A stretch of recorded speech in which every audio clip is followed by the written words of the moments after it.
If you are, like me, a fan of spreading democracy through the galaxy, you like to do that. You like to spread democracy. It's good. Then you probably have noticed that there's been a couple of updates to Helldivers recently. There was a big balancing update that just hit the game that does a lot of stuff. It targets the most overpowered weapons in the game, like the railgun, stuff like that.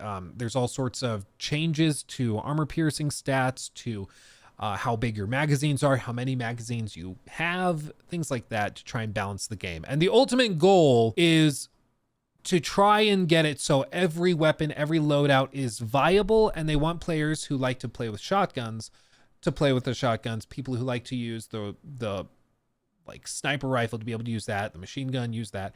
So their goal is to spread the love and let everybody do it. But what happens with live service games almost all the time, and especially like co-op shooters and stuff, is that players learn a meta and then they play with the meta and then they get really upset when the meta is changed and they feel betrayed, and they're like, hey, I will have you know, I've only been using this one weapon and these 3 stratagems for the last 2 weeks, and I've been curb stomping the automatons, and now that's different and it's not as good anymore. It's like, yes, they are technically nerfed, but they've been brought back down, so everything is just as viable. That's the goal, at least. But inevitably, people are going to be upset about it because that's just how people are.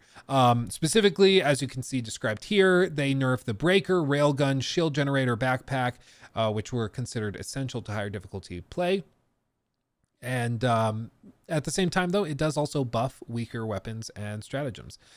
What they say, I mean, you can see the response from some people. It's not PvP, why nerf anything? So people are upset that, like, was this the bug's idea? People are upset that they changed any stats to anything, and I don't really understand why people are that upset. It's like, it's a balancing update. They didn't intend for one weapon to be considered the meta, but I guess just here we are. There's always going to be people pissy about it.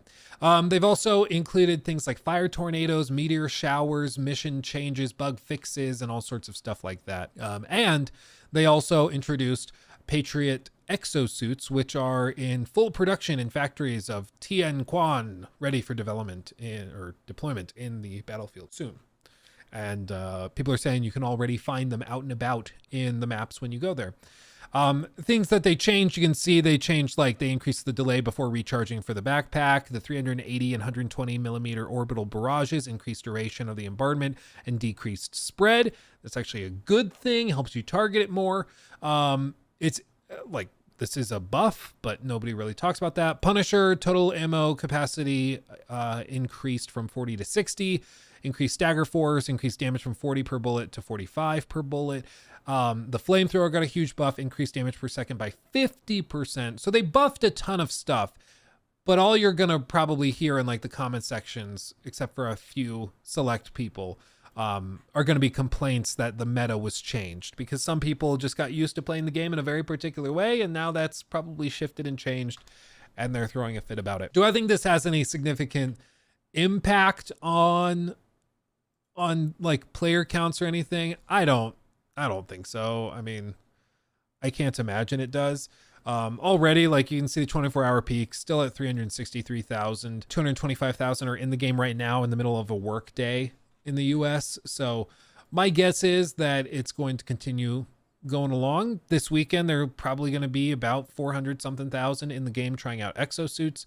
So I fully expect to see that, and it'll keep doing its thing, just chugging along, chugging along, chugging along. So I fully expect it to continue dominating, and I don't expect things to really change, but this inevitably happens when patches like this happen. There have been some discussions of potentially the game becoming much more difficult after this update. There's been some issues where on higher difficulties, it seems like 3 to 4 to 5 Bile Titans are popping up and spawning, which seems like a lot. Things like that. But in my view, it's like the highest difficulties are supposed to be incredibly difficult. Like, it's not supposed to be a walk in the park.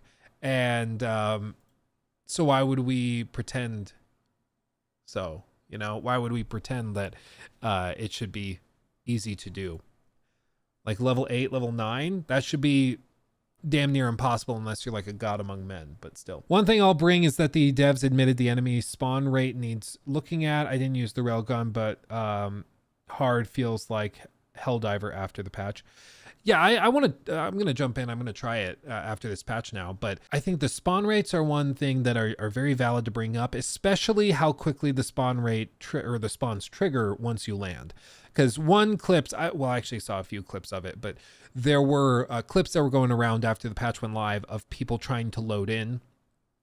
And they were popping in, and they basically had maybe 5 seconds before the bugs started spawning and chasing them down. So like you couldn't even call in weapons or anything before they arrived. And so that was clearly something not working right. The idea is that you can land, kind of get kitted up, and then head into a hive or something and get going. But still, you know, I think stuff like that absolutely needs looking at. I think that's fair.